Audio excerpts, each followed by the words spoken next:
The crystal champagne flute slipped from my trembling fingers, exploding against the polished marble floor of Whitmore Manor as my new daughter-in-law's words echoed through the grand ballroom. "This is the family embarrassment we're stuck with," Vivienne had announced to her wealthy parents with that practiced smile, her perfectly manicured hand barely grazing my shoulder as if I was something distasteful she'd rather not touch. The entire wedding reception seemed to freeze, 200 guests in their finest attire turning to stare at the 55-year-old woman in the modest navy dress from Marks & Spencer. My son Oliver's face had gone ashen beneath his morning suit, but it was Lord Reginald Whitmore's expression that made my blood run cold. The color drained from his aristocratic features as his steel-gray eyes locked onto mine with dawning recognition. "Freya Caldwell," he whispered, his voice barely audible above the string quartet. The champagne flute froze halfway to his lips. "Surely not. You're not the woman from the Whitmore Industries acquisition meeting 3 years ago." My carefully constructed world began to crumble in that instant. For 15 years, I'd perfected the art of strategic invisibility, the unassuming widow living comfortably but modestly on her late husband's pension from his engineering firm in Birmingham. I'd chosen my outfit with deliberate care, a simple navy dress, my grandmother's pearl necklace, sensible court shoes from John Lewis.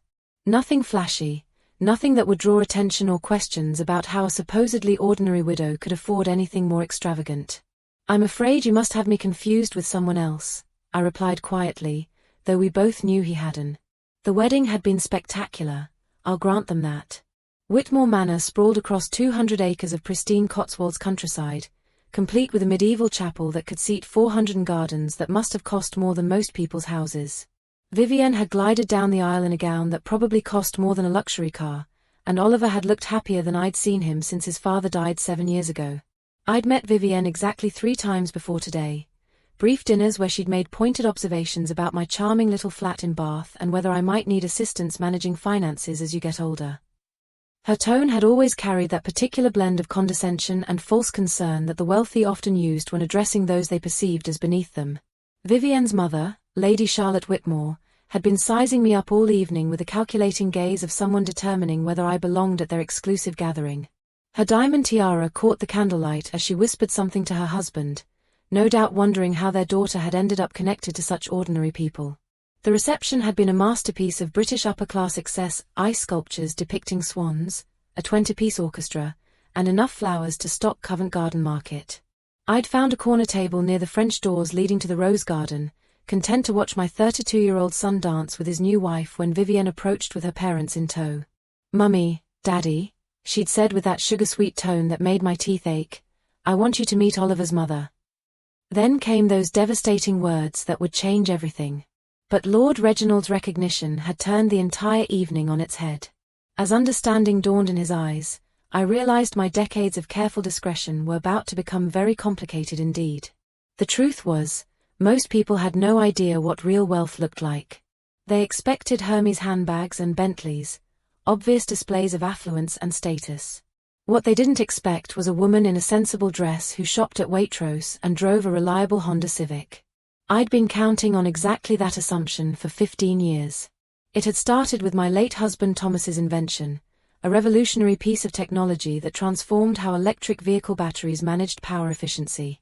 We'd both been engineers, Thomas and I, working for a technology firm in Cambridge during the early 2000s. When Thomas developed his energy management system in 2009, we thought perhaps we'd make enough to retire comfortably to somewhere like the Lake District.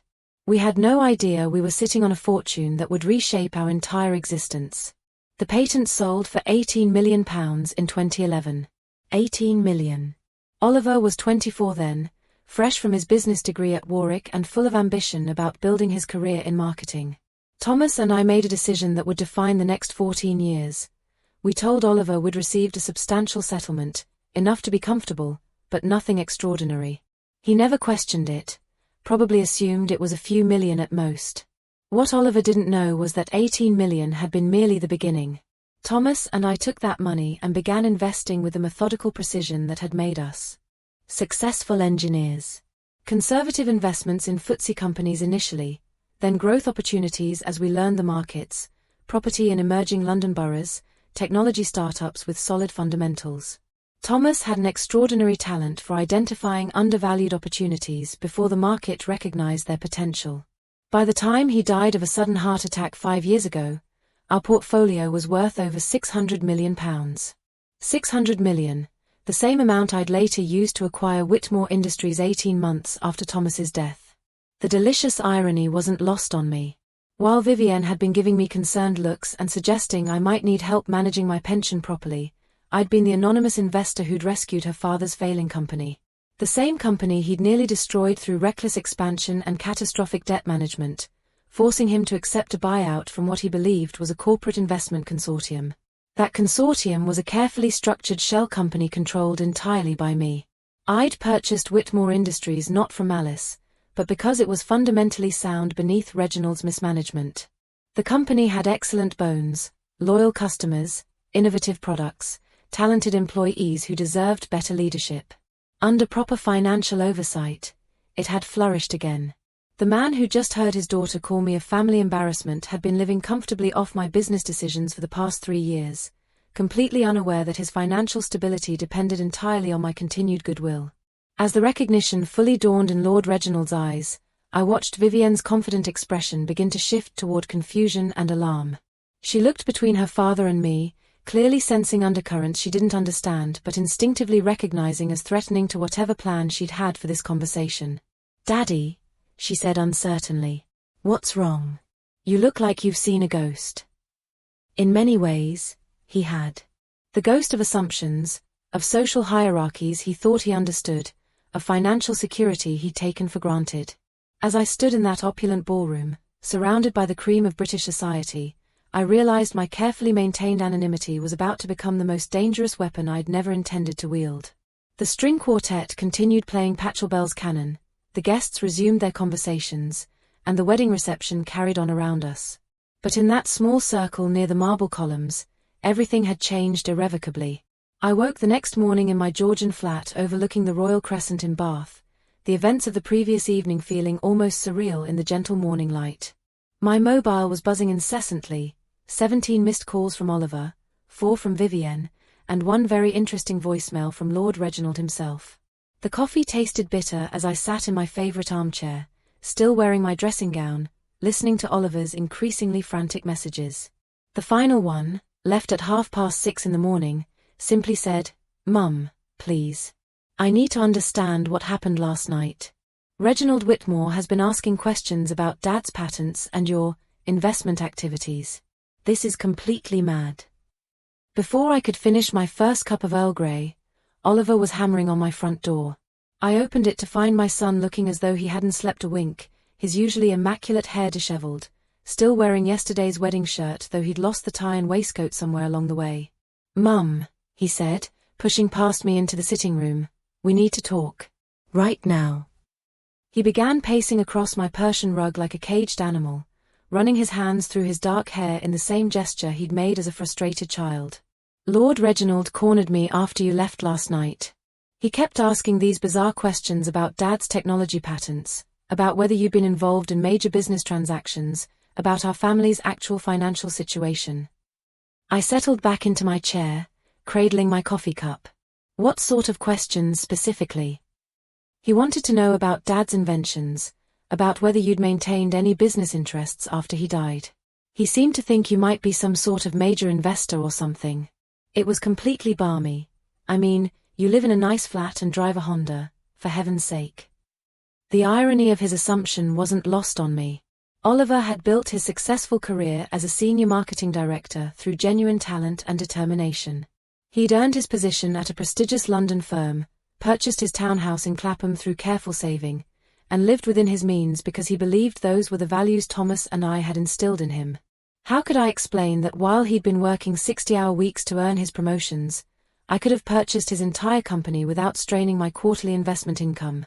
While he'd been saving diligently for his house deposit, I'd been managing a portfolio worth more than the GDP of some small nations. "Oliver, sit down," I said gently. "We need to have a conversation that's 15 years overdue." But before I could begin, my mobile buzzed with a text from Vivienne. "Freya, I think we should meet for afternoon tea today.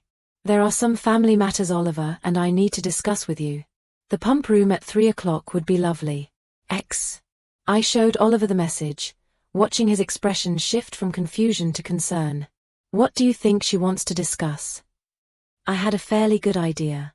Vivienne Whitmore wasn't the type to let mysteries remain unsolved, particularly when they potentially involved money. She'd probably spent the entire night interrogating her father about his suspicions, and now she was ready to investigate further. "I think," I said carefully, "your wife is considerably more observant than we've given her credit for." Oliver's phone rang, Vivienne's name flashing on the screen. He answered immediately, and I could hear her voice even from across the room, bright and artificially cheerful. "Darling, I do hope you slept well after all the excitement yesterday. I was thinking we should all have a lovely family chat this afternoon. There are some things I'd love to understand better about our new family dynamics, now that we're officially related." When he hung up, Oliver looked at me with the same expression he'd worn as a teenager when he suspected I knew more about his broken curfew than I was letting on. "Mum, is there something significant you need to tell me about our family's finances?" I walked to my sitting room window, watching the familiar rhythm of Bath residents beginning their Saturday routines. Elderly couples heading to the farmer's market, young families pushing prams toward the park. People with straightforward lives and ordinary concerns that seemed impossibly luxurious compared to the conversation I was about to have. "Everything," I said finally, turning back to face my son. "I need to tell you absolutely everything." The next few hours were among the most difficult of my life. I explained about Thomas's patent, about the initial 18 million, about the investment strategy we'd developed, about the careful growth of our portfolio over the years. I watched Oliver's face cycle through disbelief, anger, confusion, and something that looked dangerously like betrayal. £600 million, he repeated for the third time, as though saying it again might make it make sense. "You've been worth £600 million, and you let me work myself to death for promotion that gave me a £5,000 salary increase. Oliver, we wanted you to succeed on your own merits. We wanted you to understand the value of work, of building something yourself rather than simply inheriting it. But I could have started my own company. I could have taken risks, pursued opportunities, helped people." He stopped pacing and stared at me. "Christ, Mum, do you realize how many problems I could have solved if I'd known we had resources?" The pain in his voice was devastating, but I pressed on. "There's more you need to know about Whitmore Industries."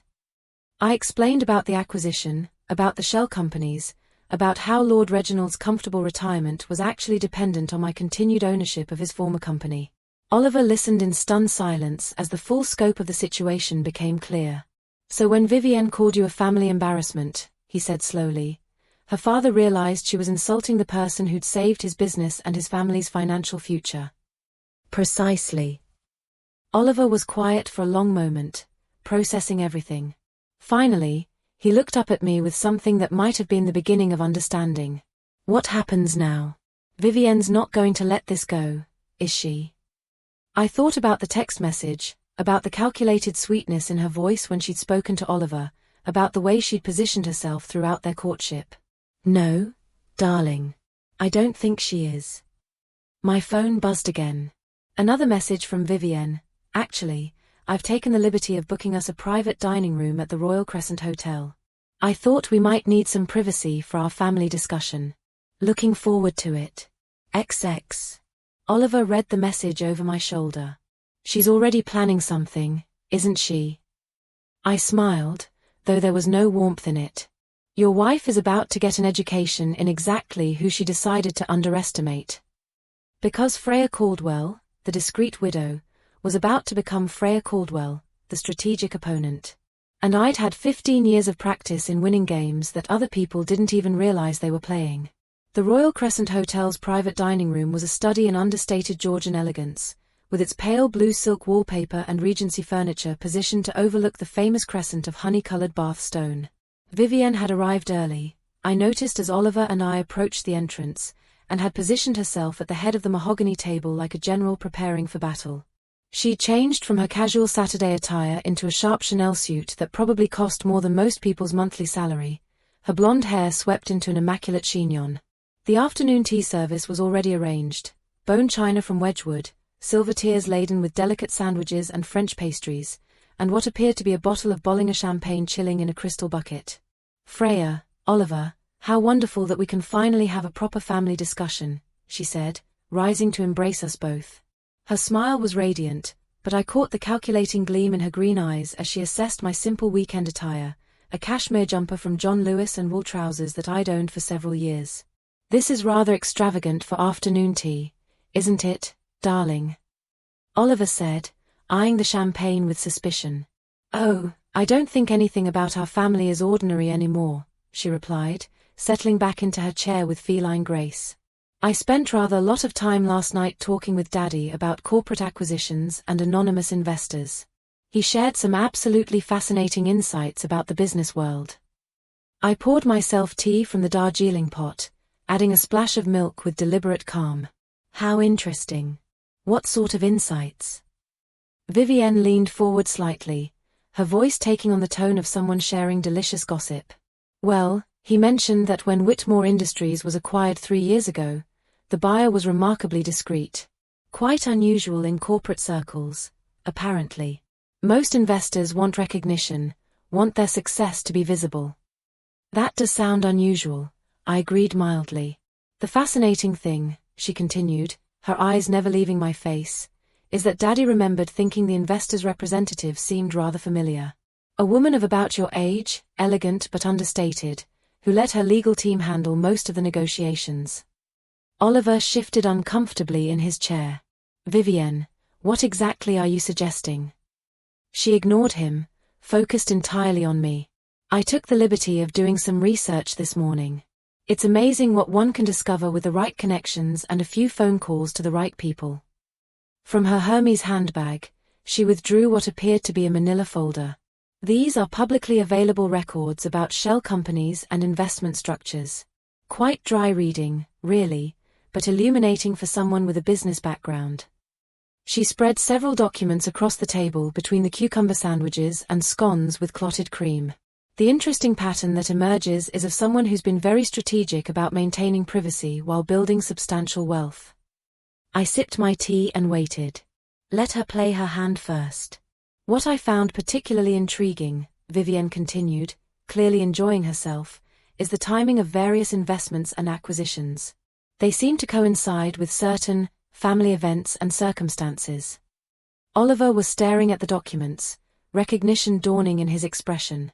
Vivienne, did you hire someone to investigate my mother? Her laugh was light and musical. Nothing so dramatic, darling. I simply made some inquiries through family connections. When one's father has been in business for decades, one develops relationships with people who understand financial structures. She pulled out what appeared to be a photograph from a newspaper archive. This is from the Financial Times 3 years ago, covering the Whitmore Industries acquisition. The photo quality isn't excellent, but there's a woman in the background who bears a striking resemblance to your mother. The image was grainy, taken from across a conference room during the signing ceremony. But even I could see the figure in the navy suit whose posture and bearing were unmistakably mine. Oliver's face went pale as he studied the photograph. Mum. The really fascinating detail, Vivienne pressed on, her voice gaining confidence, is that the acquisition price was exactly £600 million. Rather a coincidental number, don't you think? The silence stretched between us as I considered my options. I could continue denying everything, but Vivienne had clearly done her homework. She'd connected enough dots to make her suspicions credible, and her family's business connections would make further investigation relatively simple. Alternatively, I could acknowledge the truth and see exactly what game she was really playing. Vivienne, I said finally, setting down my teacup with deliberate precision, you've obviously put considerable effort into this research. What exactly do you hope to accomplish? Her smile broadened, and for the first time, I saw the shrewd intelligence behind her society facade. I think we need to have an honest conversation about family expectations and responsibilities. What sort of responsibilities? She leaned back in her chair, completely in her element now. Well, Daddy's been under rather a lot of stress about his retirement planning. The transition from active business ownership to consulting fees has been challenging. And naturally, Oliver and I are thinking about our future together, perhaps starting a family, certainly wanting to establish ourselves properly. I could see where this was heading. And you feel that family members should support each other during these transitions? Exactly, she said, her eyes lighting up.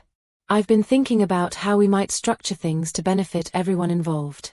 Perhaps through a family investment company or trust arrangement that would allow us to coordinate our financial planning more effectively. Oliver was staring at his wife as though seeing her for the first time. Vivienne, are you suggesting that my mother should, what? Share her wealth with us? I'm suggesting that families work best when resources are managed collaboratively rather than individually, she replied smoothly. It's about transparency and mutual support, not charity. I smiled, and for the first time since entering the room, it was completely genuine. How refreshingly honest. You've discovered that I have money, and you'd like access to it. Her composure flickered slightly at my directness. I prefer to think of it as family financial planning. Family financial planning, I repeated thoughtfully. Tell me, Vivienne, when you introduced me as the family embarrassment at your wedding reception, was that part of your collaborative approach? The color rose in her cheeks. That was. I was nervous, meeting so many new people. Sometimes one says things that come out wrong. Or sometimes one reveals exactly what they really think, I countered. The question is, what do you plan to do with your suspicions about my investments? She exchanged glances with Oliver, clearly calculating her next move. I think the important thing is that we're family now. We should be working together, not keeping secrets from each other. I stood up and walked to the window overlooking the Royal Crescent, watching tourists photograph the famous Georgian architecture. You're absolutely right about one thing, Vivienne. Families shouldn't keep secrets from each other. I turned back to face them both. So let me be completely transparent. Yes, I acquired Whitmore Industries. Yes, I'm worth considerably more than £600 million now. And yes, your father's current financial stability depends entirely on decisions I make about the company's management and consulting arrangements. The triumph faded from Vivienne's face as the implications sank in. But here's what you haven't understood, I continued. I didn't build this wealth to impress people or to fund other people's lifestyles. I built it to protect my family's independence and to ensure that my son succeeded based on his own merits, not inherited money. Oliver was looking between us with growing alarm. Mum, what are you saying? I smiled at my son with genuine warmth. I'm saying that your wife has fundamentally misunderstood what kind of game she's decided to play. Vivienne's confident facade was cracking now. Freya, I think we may have gotten off on the wrong foot. Perhaps we could start this conversation over. Oh, I don't think that's necessary, I replied, returning to my seat. I think we understand each other perfectly now. Because Vivienne Whitmore had just shown me exactly who she was, and I was about to show her exactly who I could become when someone threatened my family's well-being. The call from my financial advisor came on Tuesday morning while I was enjoying breakfast in my conservatory, reading the Financial Times alongside my porridge and orange marmalade. James Thornbury's voice carried an uncharacteristic tension that made me set down my spoon immediately. Freya, we have a rather serious problem developing. Someone has been making inquiries with the Financial Conduct Authority about your investment structures. My stomach dropped. What sort of inquiries? Professional-level questions about beneficial ownership disclosure, potential market manipulation around some of your acquisitions, queries about whether your shell companies have properly reported their activities to HMRC. He paused. This isn't casual curiosity anymore, Freya. Someone is attempting to build a regulatory case against you. I set down the Financial Times, the morning headlines suddenly seeming trivial compared to this development. How serious could this become? If they file formal complaints, you could be looking at months or potentially years of investigation by the FCA and HMRC, even if you're ultimately cleared of any wrongdoing. The legal costs alone would be substantial, but more importantly, this sort of scrutiny has a way of becoming public. The implications were staggering. 15 years of carefully maintained privacy could be destroyed, not just affecting me but potentially damaging Oliver's hard-earned career. If it appeared that his success was connected to family wealth he wasn't even aware of, every professional achievement could be questioned. What would you recommend? I asked, though I suspected I already knew the answer. Resolve whatever personal dispute triggered this investigation immediately, because regulatory inquiries have a tendency to expand far beyond their original scope. After hanging up, I sat in my conservatory watching the morning drizzle coat the windows, considering my options. Vivienne had clearly escalated from private research to potential legal warfare, probably hoping to force me into a settlement rather than risk public exposure. It was actually quite a clever strategy, if morally questionable. My mobile rang again, Oliver's name flashing on the screen. "Mum, something's happened. Vivienne's moved out." He sounded exhausted, older than his 32 years. "She's taken a suite at the Savoy while she considers her options," according to the note she left. "Her solicitor contacted me this morning about potential separation proceedings." I felt a cold anger settle in my chest. By threatening separation, Vivienne was protecting herself legally while positioning for potential divorce settlement based on what she believed she'd discovered about our family's wealth. "I'm sorry, Oliver." "Are you?" "Because it feels like you orchestrated this entire situation to prove some point about her character." The accusation stung, but I understood his frustration. "Oliver, I never wanted your marriage to fail. I wanted you to understand who you'd married before it became more complicated to extricate yourself. By destroying her family's financial security? By investigating her like she was some sort of criminal?" His voice carried real pain. "Mum, I don't even recognize you anymore. I'm the same person who raised you to value integrity and honest work. The same person who wanted you to build something meaningful rather than simply inherit wealth." There was a long silence. Finally, Oliver said, "What happens now?" Because Vivienne's solicitor mentioned something about complex family financial arrangements that require proper legal protection. I closed my eyes, feeling the careful life I'd built beginning to unravel. "There's something else you need to know. She's filed complaints with financial regulators about my investment activities." "What does that mean?" "It means she's trying to force me into a public legal battle, probably hoping I'll settle rather than risk exposure." Oliver was quiet for nearly a minute. Then, "What do you need me to do?" "Despite everything, my son was asking how he could help. I need you to decide whether you're going to stand with your family or let her use regulatory threats to extort us." That evening, I did something I hadn't done since Thomas died. I opened a bottle of the Chateau de Yquem we'd been saving for special occasions and spread 15 years of financial records across my dining table.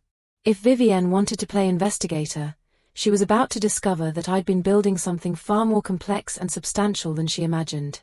The numbers told a story of patience and strategic thinking that even I had sometimes forgotten. That initial 18 million hadn't just grown through lucky investments. Thomas and I had been methodical, researching every opportunity, diversifying carefully, reinvesting profits into emerging sectors. Conservative FTSE investments had led to growth companies as we learned the markets, then property development in regenerating London boroughs, then technology startups with solid fundamentals. By the time Thomas died, we weren't just wealthy. We were connected to innovation networks across multiple industries.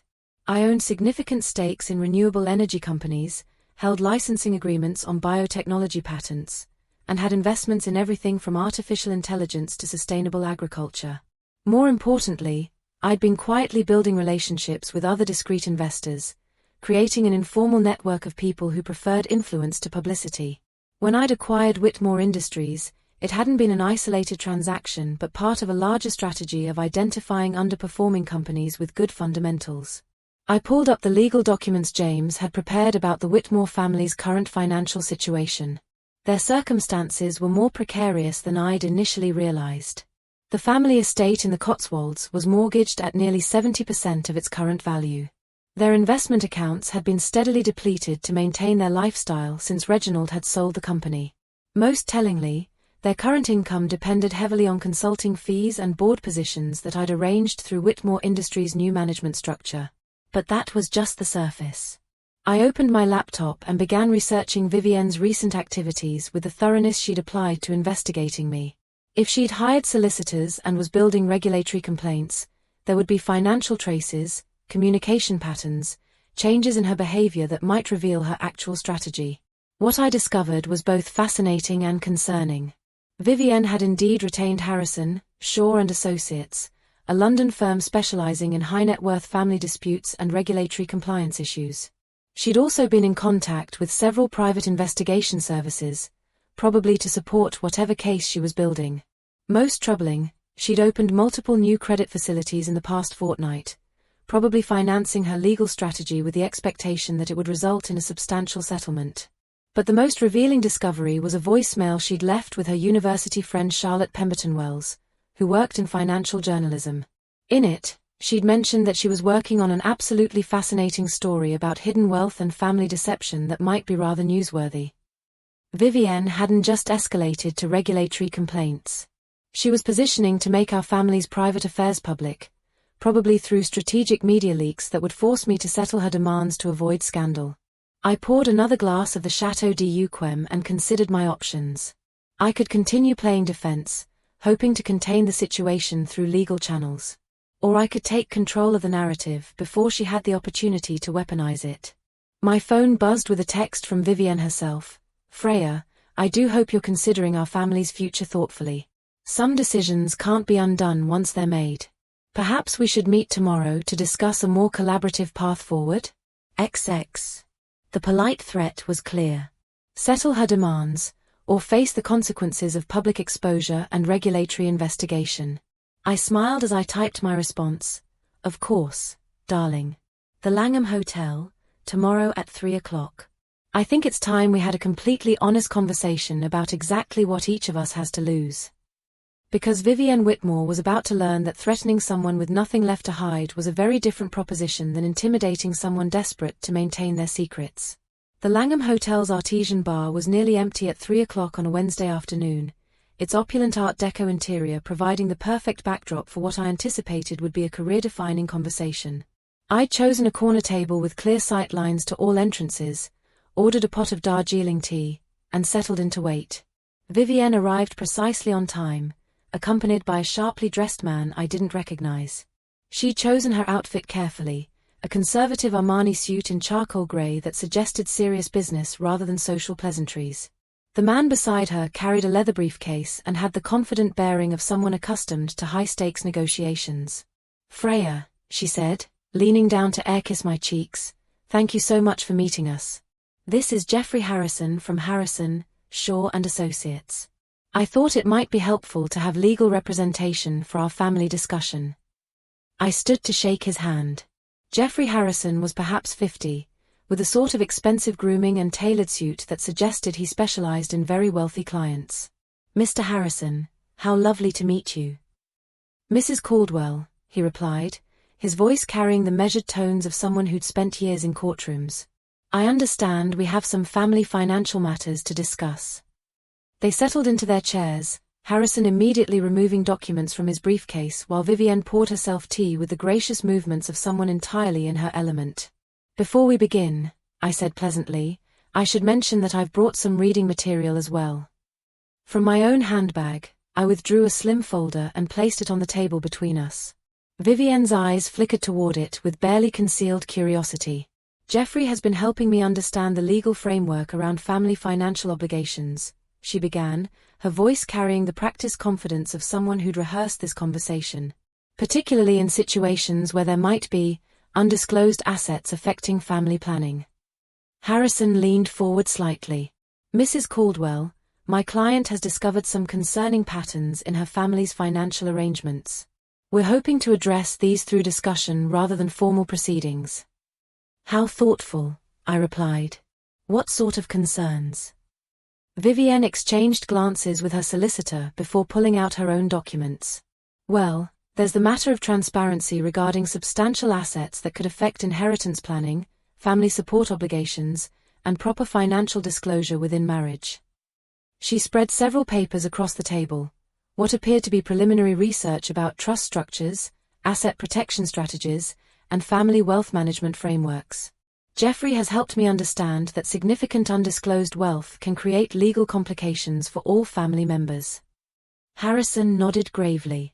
"There are potential tax implications, disclosure requirements to consider, particularly if assets were hidden from HMRC or if there were irregularities in investment reporting." I sipped my tea and smiled.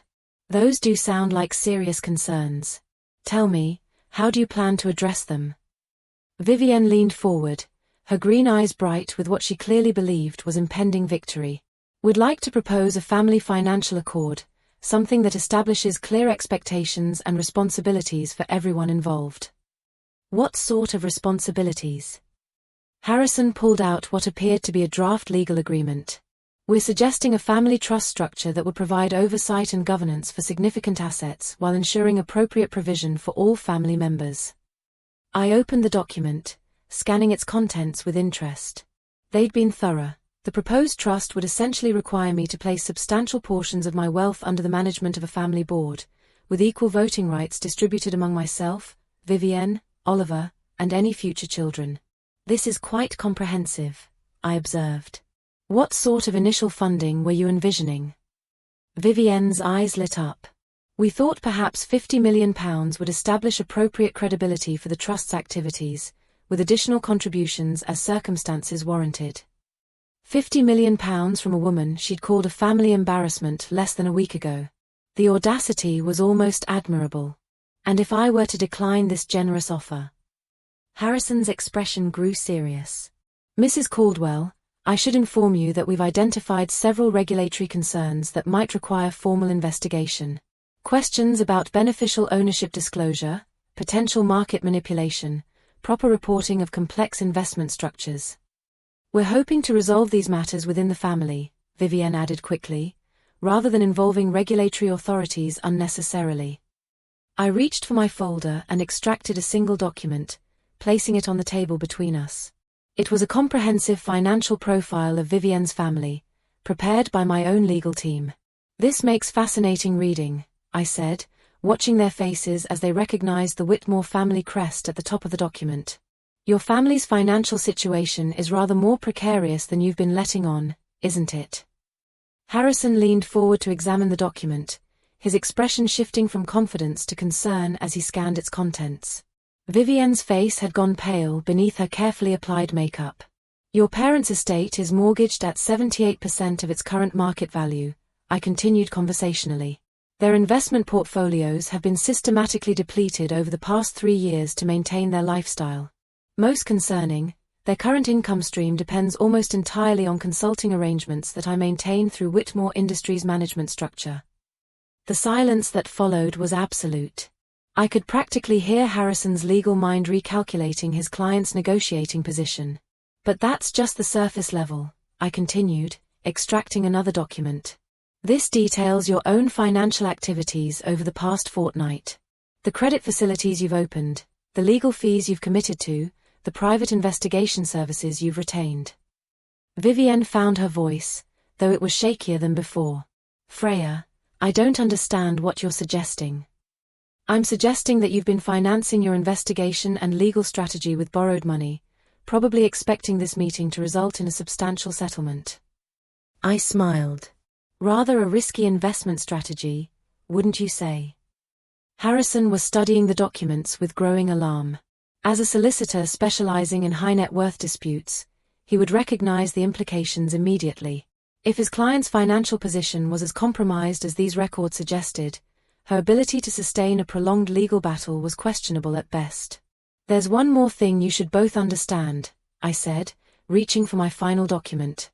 Yesterday evening, I received a rather interesting call from Charlotte Pemberton Wells at the Financial Times. Apparently, someone has been shopping around a story about hidden wealth and family deception involving prominent Cotswolds families. Vivienne's composure cracked completely. I never. Of course you did, I interrupted gently. You were positioning to make our family's private affairs public, probably hoping I'd settle your demands rather than face scandal and regulatory scrutiny. I leaned back in my chair, studying them both. The problem with that strategy is that it assumes I have something to hide that's worth paying to protect. Harrison cleared his throat. Mrs. Caldwell, surely your privacy is worth protecting from unnecessary publicity. Mr. Harrison, I've spent 15 years being strategically invisible by choice, not necessity. My investment activities are completely legal and properly reported. My wealth was earned through legitimate business decisions and careful planning. I smiled. If it becomes public knowledge that I'm wealthy, the primary consequence will be that I receive more invitations to charity events. The full implications of what I was saying began to dawn on them both. If I weren't afraid of exposure, their entire leverage strategy would collapse. Vivienne, I continued, you fundamentally misunderstood the game you decided to play. You discovered that I have money, and you immediately began planning how to access it. But you never stopped to consider whether I might be the sort of person who built that wealth by being smarter than people who try to manipulate me. She stared at me with something approaching fear. What do you want from us? I stood up and walked to the bar's windows, looking out over the bustling London street where people were going about their ordinary lives, blissfully unaware of the financial warfare being conducted 20 floors above them. I want you to withdraw all regulatory complaints against me immediately, I said, turning back to face them. I want you to cease all investigation activities and media contacts related to my family. And I want you to sign a legally binding agreement never to attempt to extort or manipulate my son again. And if we refuse? Harrison asked, though his tone suggested he already knew the answer wasn't favorable. Then you discover exactly how expensive it becomes to threaten someone with the resources to fight back properly. I returned to my seat. Your family's consulting income disappears. Your credit facilities are called in. Your regulatory complaints trigger counter-investigations that examine your own financial activities rather thoroughly. I pulled out one final document, a comprehensive analysis of their legal and financial vulnerabilities that my team had prepared overnight. Mr. Harrison, your client retained your services based on her belief that she'd married into wealth she could access through legal pressure. But she actually married into a family that values independence and earned success over inherited money. My son built his career through talent and hard work, and I intend to protect that achievement from anyone who tries to undermine it. Vivienne was reading through the vulnerability analysis, her face cycling through shock, anger, and what looked like genuine fear as she realized how thoroughly I'd investigated their situation. This is blackmail, she said finally. No, darling. This is education. I smiled with genuine warmth. I'm teaching you the difference between investigating someone and threatening someone. You've been doing the former, I'm demonstrating the latter. Harrison was whispering urgently in his client's ear, probably explaining that their negotiating position had just evaporated completely. After a few minutes, he looked up at me with the resigned expression of a solicitor whose client had catastrophically overplayed their hand. What sort of timeline are you suggesting for resolution? 48 hours to withdraw all regulatory complaints and cease all investigation activities. 1 week to sign the non-interference agreements. I gathered my documents. After that, you deal with the natural consequences of the choices you've made. As I stood to leave, Vivienne grabbed my wrist with surprising strength. Freya, please. We're family now. Surely we can find some middle ground. I looked down at her with something that might have been pity. Vivienne, you introduced me as a family embarrassment at your wedding. You hired investigators to research my private affairs. You filed regulatory complaints to try to extort money from me. And now you want to negotiate about family loyalty. I gently removed her hand from my wrist. You have 48 hours to decide whether you'd prefer to be someone who made a serious mistake, or someone who became my active opponent. I can assure you, the latter category is considerably less comfortable. As I walked out of the artesian bar, I heard Harrison's voice behind me, urgent and professional. Mrs. Whitmore, I strongly recommend we discuss settlement options immediately. But it was too late for settlement. Vivienne had escalated the situation far beyond the point where compromise was possible. Now we would discover what she was actually made of when her carefully constructed plans collapsed around her. The next morning brought unexpected developments that would reshape everything I thought I understood about the situation. I was enjoying my usual breakfast routine, porridge with golden syrup, fresh orange juice, and the Morning Post, when my mobile rang with a number I didn't recognize. Mrs. Caldwell? This is Detective Inspector Sarah Henley from the Metropolitan Police Economic Crime Unit. I wonder if we might have a conversation about some financial irregularities that have been brought to our attention. My blood went cold. What sort of irregularities? I'd prefer to discuss this in person, if possible. Would you be available to meet this afternoon? We can come to you, or you're welcome to visit our offices in Canary Wharf. Economic crime investigations were serious matters that could destroy reputations even when ultimately unfounded. Someone had escalated far beyond regulatory complaints to actual criminal allegations. Of course, Detective Inspector. Shall we say 2 o'clock at your offices? I'll bring my solicitor. After hanging up, I immediately rang James Thornbury. His assistant put me through within minutes, and his voice carried the same urgency I was feeling. Freya, I've just received calls from 3 different regulatory bodies this morning. Someone has filed comprehensive complaints alleging money laundering, tax evasion, and market manipulation. This has moved far beyond civil disputes. How serious are we talking? Potentially catastrophic. Even if these allegations are ultimately disproven, the investigation process could freeze your assets, expose all your business relationships, and destroy the privacy you've maintained for 15 years. I sat in my conservatory, watching the morning rain streak the windows, and tried to process the magnitude of what was happening. Vivienne had clearly decided that if she couldn't access my wealth through negotiation, she'd destroy it through criminal allegations. James, I need you to meet me at the Metropolitan Police offices in Canary Wharf at 2 o'clock. And I need our best criminal defense barrister on standby. Already arranged. Miranda Blackwood from Pump Court Chambers will meet us there. The drive to London gave me time to consider the chess moves that had led to this position. Vivienne had escalated from private investigation to regulatory complaints to actual criminal allegations in less than a week. She was either spectacularly naive about the consequences of false reporting, or she genuinely believed she'd discovered evidence of illegal activity.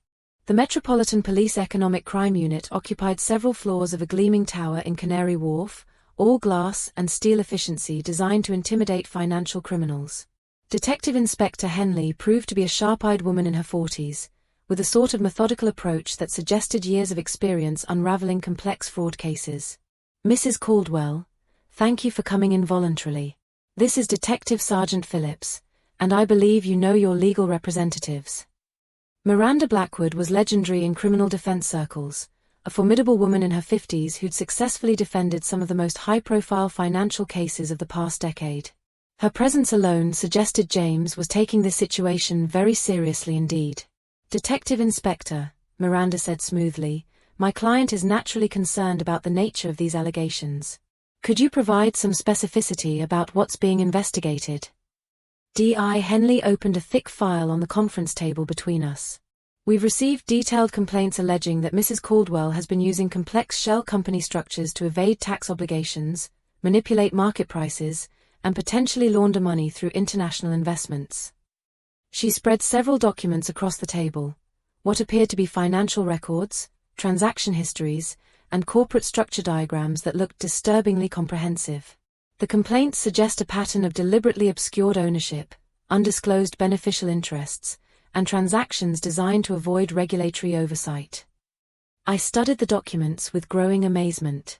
Someone had spent considerable time and resources building what appeared to be a credible case for criminal financial misconduct. The level of detail suggested professional investigation services rather than amateur detective work.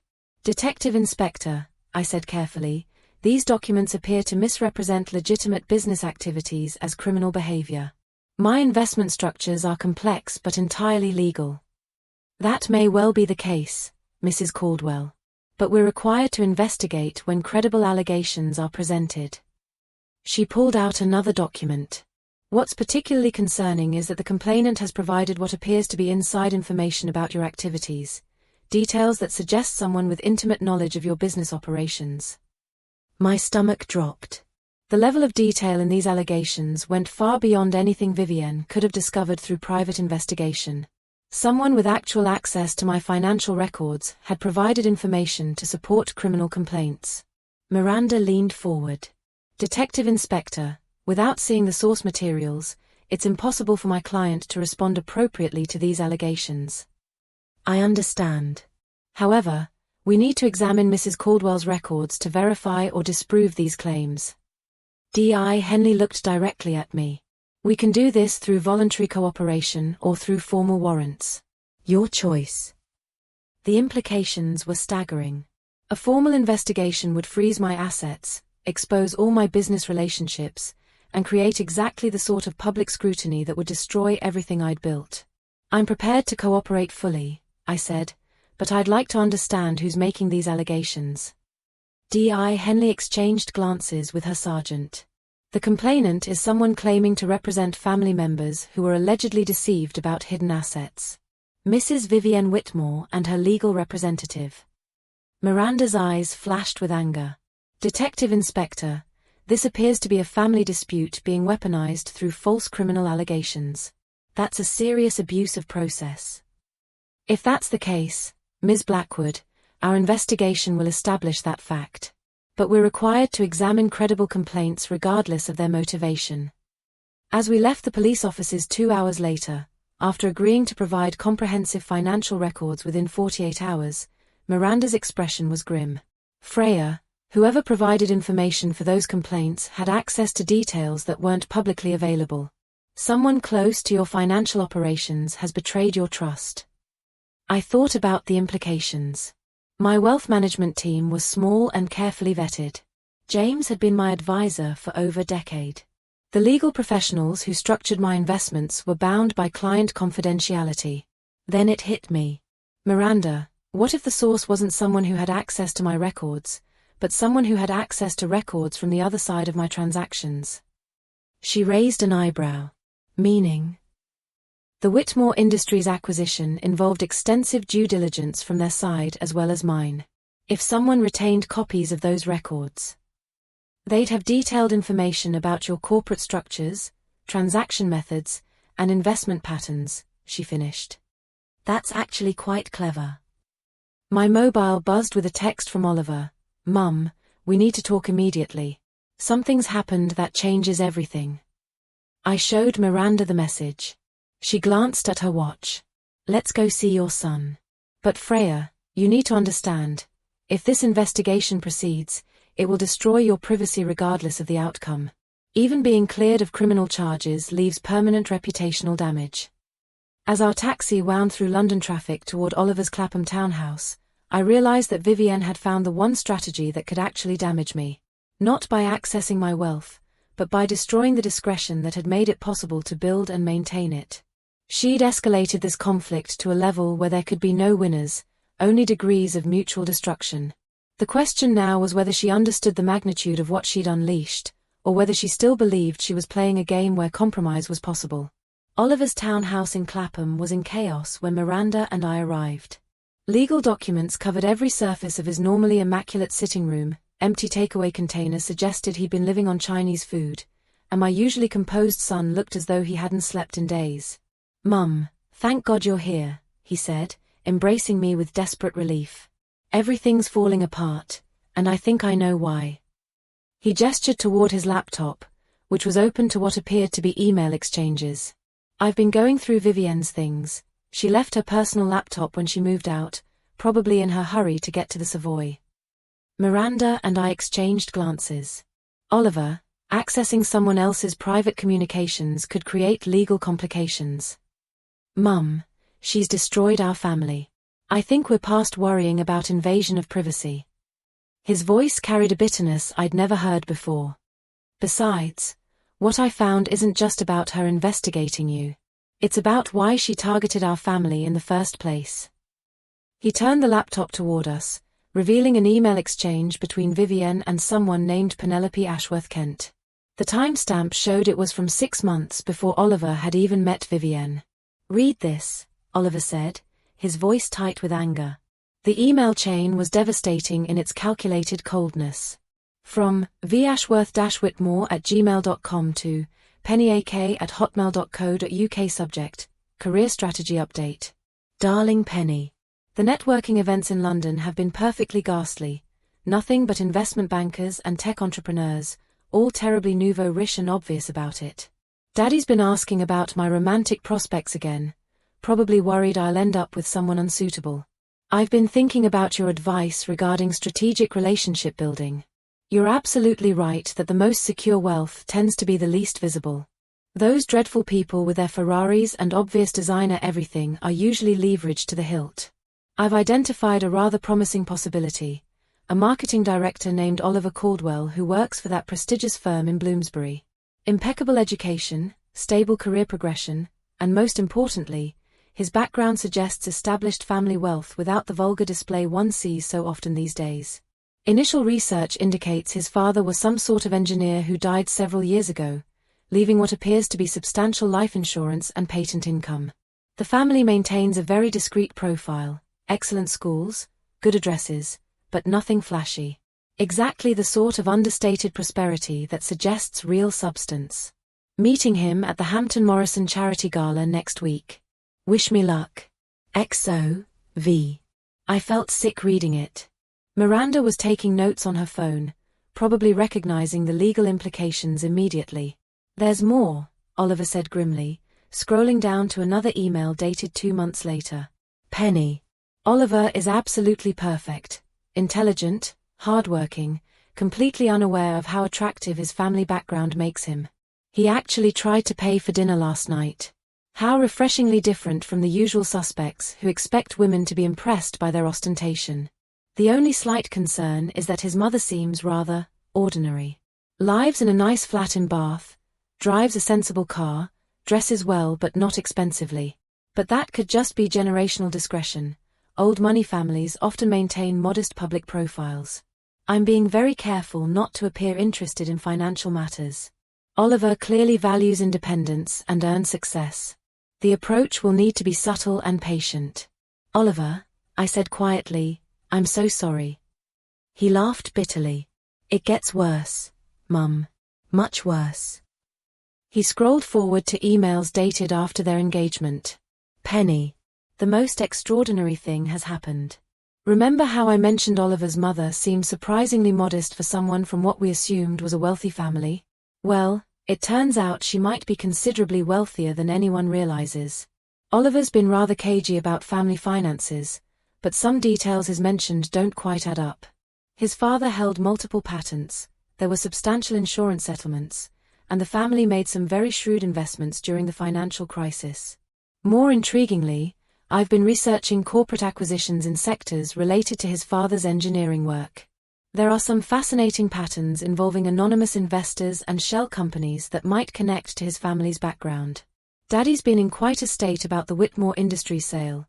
Apparently the buyer was someone he met but never really identified properly. A woman of about the right age and background. This requires much more careful investigation, but I think we may have stumbled onto something much larger than I initially realized. V. Miranda was staring at the screen with professional fascination. This is premeditated fraud. She targeted your son specifically because she believed he had access to wealth. There's one more, Oliver said, his voice barely controlled. This one's from last week, after she filed the criminal complaints. Penny. The situation has become rather more complex than anticipated. Oliver's mother is indeed the anonymous investor who acquired Daddy's company, but she's also proven to be much more formidable than expected. The regulatory complaints and police investigation should force her into settlement negotiations, but I'm beginning to wonder if I've underestimated exactly who I'm dealing with. If this goes badly, I may need to consider more permanent solutions. The prenuptial agreement Oliver insisted on limits my access to marital assets, but there are other approaches to consider. The criminal allegations should provide sufficient leverage, but if not, there are ways to ensure that certain information becomes public in ways that would be difficult to trace back to me. I refuse to let some middle-class widow outmaneuver me. Daddy's financial security and my future depend on resolving this situation favorably. V. The room fell silent as the full implications sank in. This wasn't a family dispute that had escalated beyond control. It was a calculated campaign of fraud and extortion that had been planned from the moment Vivienne had targeted Oliver. Miranda, I said finally, what are our options? She was typing rapidly on her phone. These emails constitute evidence of criminal conspiracy, fraud, extortion, potentially blackmail. We need to get them to the police immediately. My mobile rang, D.I. Henley's number flashing on the screen. I answered with growing trepidation. Mrs. Caldwell, we've had some interesting developments in our investigation. Could you and your legal representation return to our offices immediately? There are some additional matters we need to discuss. Detective Inspector, has something changed? Let's say we've received information that significantly alters our understanding of the situation. How quickly can you get here? 45 minutes later, we were back in the same conference room in Canary Wharf. But this time, D.I. Henley's expression carried something that looked like barely suppressed anger. Mrs. Caldwell, we've been conducting parallel investigations into the source of the allegations against you. What we've discovered is extremely concerning. She opened a new file. The complainant, Mrs. Vivienne Whitmore, appears to have obtained confidential information through illegal means, possibly including computer hacking and unauthorized access to private communications. Miranda leaned forward. What sort of evidence? Technical analysis of the complaint documents reveals metadata indicating they were compiled using illegally obtained source materials. Additionally, we've discovered evidence of coordinated efforts to manipulate our investigation through false and misleading information. D.I. Henley's expression grew grimmer. Mrs. Caldwell, I owe you an apology. The allegations against you appear to be entirely fabricated as part of an elaborate extortion scheme. We'll be dropping all investigations into your financial activities and focusing our resources on prosecuting the actual criminals involved. I felt relief flood through me, followed immediately by a cold satisfaction. Vivienne's elaborate plan had not only failed, it had created the very evidence needed to destroy her completely. Detective Inspector, what happens now? Now we arrest Mrs. Vivienne Whitmore on charges of fraud, conspiracy, computer crimes, and perverting the course of justice. She smiled grimly. It seems your daughter-in-law has been rather more criminal than she realized. As we left the police station, Oliver was quiet until we reached the street. Then he turned to me with something that looked like wonder mixed with respect. Mum, how did you know this would happen? I thought about the question carefully. I didn't know she'd incriminate herself so thoroughly. But I did know that people who are willing to commit crimes to get what they want usually can't resist committing more crimes when their initial plan fails. Miranda was grinning. Freya, your daughter-in-law just discovered the difference between being clever and being wise. She's about to learn that particular lesson in prison. That evening, sitting in my conservatory with a glass of excellent wine, I received one final text from Vivienne. This isn't over. You haven't won. I smiled as I typed my reply. Darling, this was never a contest. You were the only one playing a game. Because sometimes the best strategy isn't to defeat your opponents, it's to let them defeat themselves. 6 months after Vivienne's arrest, I sat in the garden of my newly purchased cottage in the Cotswolds, watching Oliver help his girlfriend, Sarah, plant roses along the stone wall that bordered the property. The cottage was larger than my Bath flat but still modest by the standards of the wealth I commanded, a 17th-century limestone house with mullioned windows, climbing ivy, and the sort of understated elegance that spoke of history rather than ostentation. Sarah Pemberton was everything Vivienne hadn't been: genuine, warm, completely unimpressed by wealth, and utterly devoted to my son for who he was rather than what she imagined he might provide. She taught Year 6 at a primary school in Cheltenham, drove a battered Mini Cooper she'd inherited from her grandmother, and had responded to learning about our family's financial situation by asking whether we might fund a new computer lab for her students. I'd said yes immediately. Mrs. Caldwell, do you think these roses will get enough morning sun here? Sarah called out, her hands covered in soil, a smudge of dirt across her cheek. Please, call me Freya, I replied for the dozenth time. And yes, that spot should be perfect. My grandmother always said roses need morning sun and afternoon protection. Oliver paused in his digging to smile at me. Mum, you never mentioned your grandmother was a gardener. There are lots of things we never talked about, darling. I'm rather looking forward to catching up. The transition to a more open relationship with Oliver hadn't been entirely smooth. Learning that his mother was worth nearly £1 billion had required substantial psychological adjustment, particularly when he realized how many opportunities he might have pursued if he'd known resources were available. But gradually, he'd come to understand that the independence and work ethic he developed were far more valuable than any inheritance could have been. More importantly, he'd met Sarah 2 months after Vivienne's arrest, at a charity fundraiser I'd organized to support local schools. Their relationship had developed entirely separate from any knowledge of our family's wealth. Sarah had fallen in love with a hard-working marketing director who made her laugh and shared her passion for helping disadvantaged children. My mobile buzzed with a text from James Thornbury. The Whitmore Industries quarterly reports are excellent. Profits up 18%, employee satisfaction at record highs, and the new renewable energy division is exceeding all projections. Your investment continues to be inspired. I'd restructured Whitmore Industries completely after Vivienne's criminal trial. Lord Reginald had suffered a mild stroke when the full scope of his daughter's activities became public, and had gratefully accepted my offer to maintain his consulting income while transitioning full control of the company to professional management. The business was thriving under proper leadership, and its employees, many of whom had been with the company for decades, finally had the job security they deserved.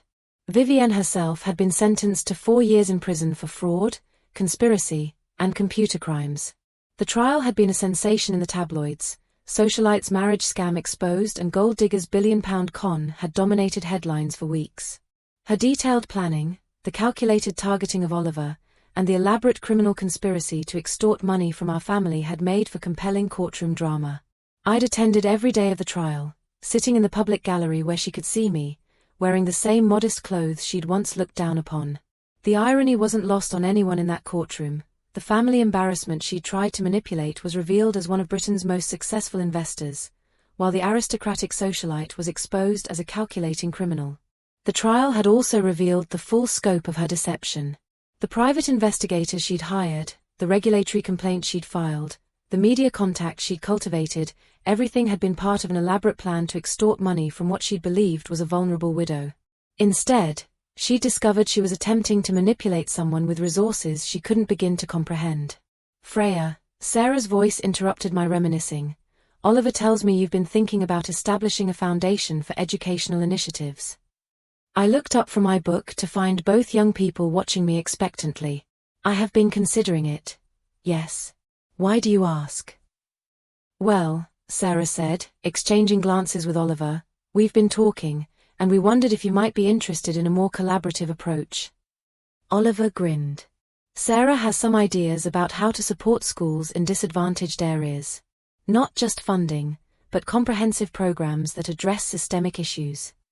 It would mean working together as a family, Sarah continued, but only if you're genuinely interested in the cause rather than just being generous with your money. I set down my book and looked at these two remarkable young people who'd found each other despite everything that had happened. Sarah's direct approach was so different from Vivienne's calculated manipulation. She wanted to understand my interests and values, not exploit them. I'd be very interested in hearing your ideas, I said. But first, I have something to show you both. I led them into the cottage study, where I'd been working on plans that had occupied my thoughts for months. The walls were covered with architectural drawings, educational research, and photographs of potential sites. I've been designing something, I said, spreading the latest drawings across the mahogany desk. A residential school for exceptionally gifted children from disadvantaged backgrounds. Full scholarships, world-class facilities, university preparation, but also practical life skills and ethical education. Sarah studied the plans with growing excitement. This is extraordinary. You're talking about changing these children's entire life trajectories. That's exactly what I'm talking about, I confirmed. I want to identify brilliant young people who lack opportunities and provide them with everything they need to reach their potential. Oliver was reading through the educational philosophy documents I'd developed. Mum, this is incredible. But it's also enormous. You're talking about a multi-million-pound commitment. Closer to £50 million for the initial development, I said calmly. Then perhaps 10 million annually for operations. They both stared at me in silence. The thing is, I continued, I don't want to create something that's just about money.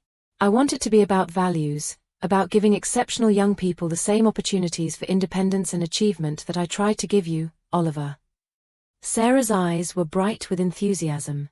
Could we visit some of the potential sites?